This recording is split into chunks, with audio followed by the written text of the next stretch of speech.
Hello and welcome to Angry Andy Reviews, and this is my review for Mercy.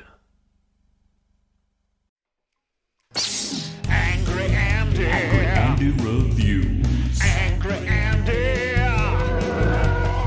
Angry Andy. Angry Andy Reviews. Angry Andy. Angry Andy Reviews. Angry Andy. Angry Andy Reviews. Angry Andy Reviews.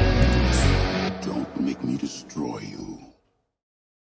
Okay, so here we have a film which should be incredibly important and deeply relevant for our current time, given that the rise of AI, its promiscuousness, companies snatching up RAM cards left, right and centre to boost their AI capabilities, leaving regular customers in the dirt and skyrocketing prices left, right and centre. There are issues with AI surveillance. We have pressures on police forces currently. We have crime skyrocketing. We also have social inequality that just will not end. And really, you would hope that this film would paint a broader picture on all of those and drive it forward and raise some really deep moral questions. However, this movie is none of that. It's really empty and lethargic with all the moral questions you could possibly anticipate.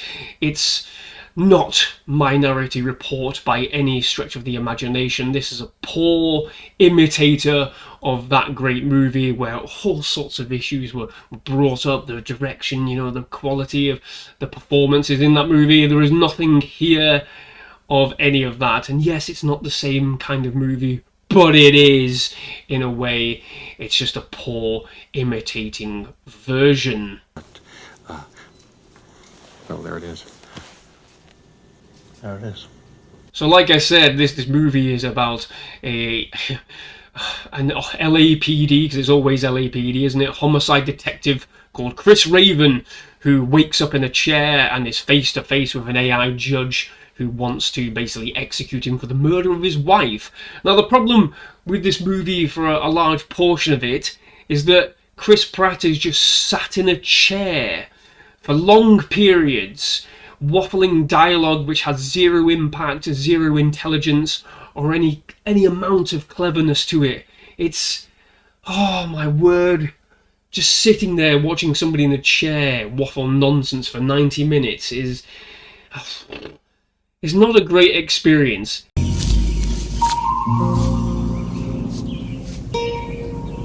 What the fuck is this piece of shit? And yes, it does have some urgency to it. It's a brilliant pace, but you would expect and require that from a movie that's 90 minutes long. When he awakes, he's confused, he doesn't recall anything that's going on, he has no idea why he's there, and there's no element of innocence for him to get away with it. He's pretty much been condemned to death as it stands.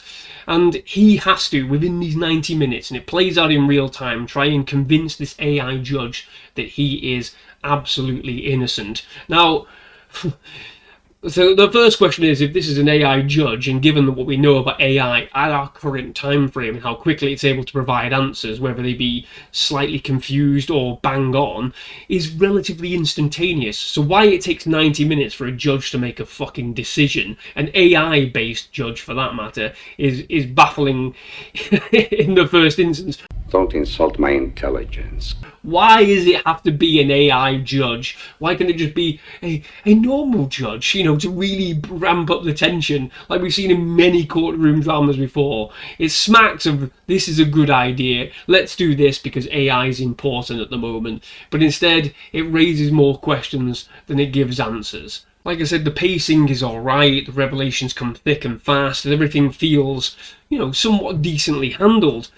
However, there's nothing really thrilling about this courtroom thriller, as it were. There's a few smaller moments of action that come here and there between the sitting down and talking dialogue, which is, my God, it goes on for far longer than it should, really. I mean, like I said, everything there's a pacing, but all the intricacies of the dialogue and him trying to get his way out of being executed just goes on for far too long.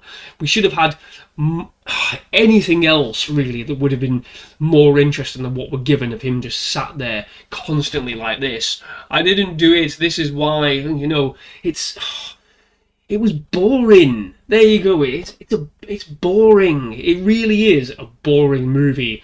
And it's unfortunate because Chris Pratt has qualities as a comedian, as an action star, but here he's smack bang in the middle of all of this, offering neither, you know, neither part of any of his repertoire. Rebecca Ferguson here is, we know how good she is as an actor as well, and she's given nothing to do except look stern and bland, and she's got such an emotive personality on the screen and off screen as well, and there's none of that here. It's vapid, it's empty, it's lackluster, and I don't understand why any of this is as it is.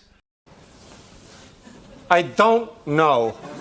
The final 20 minutes are a bit overcooked and a bit nonsensical. It doesn't really answer anything of moral value. You know, it talks about inequality and crime and this and that, but it doesn't really get to the crux of any of those important issues to make them interesting enough to come across in the movie, to see where things have gone wrong with this AI system.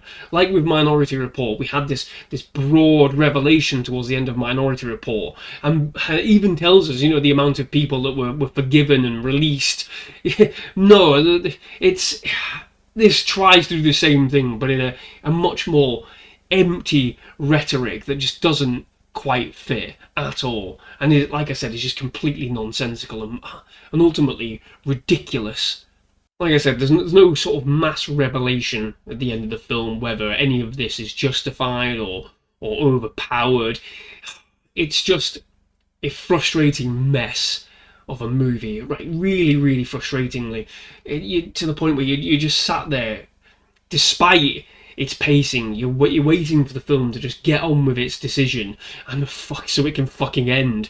Oh, man, there are some decent ideas here, and the performances for their part with what little they're given to do are fine. They're just completely underused. I mean, my word. It's a thankless chore, this movie. It really is, and there are much better films out there, courtroom dramas or thrillers, you know, around this. Like I said, Minority Report. I mean, Jesus Christ. If you haven't seen that movie and you're going to look at going and seeing this, don't go and see this.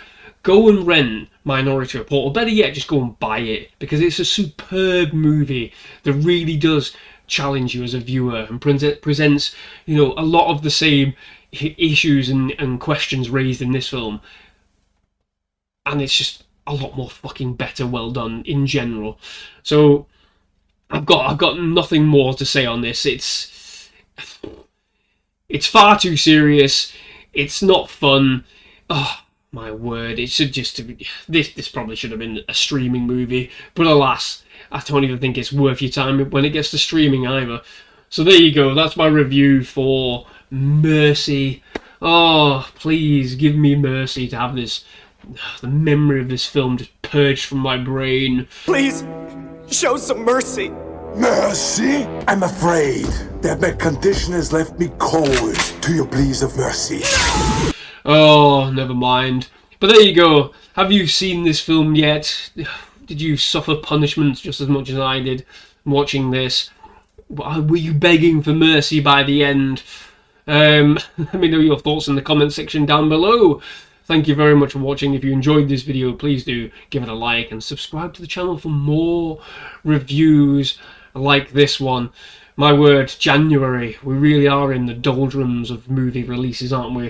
And there's a couple coming out towards the back end of next week, I think. So we'll see what happens, whether I get round to them or not. We'll see. I think one of them is Jason Statham's Shelter. At least we know what we're getting with Jason Statham movies, eh? But there you go. Thank you very much for watching. I will see you on the next one. Bye-bye.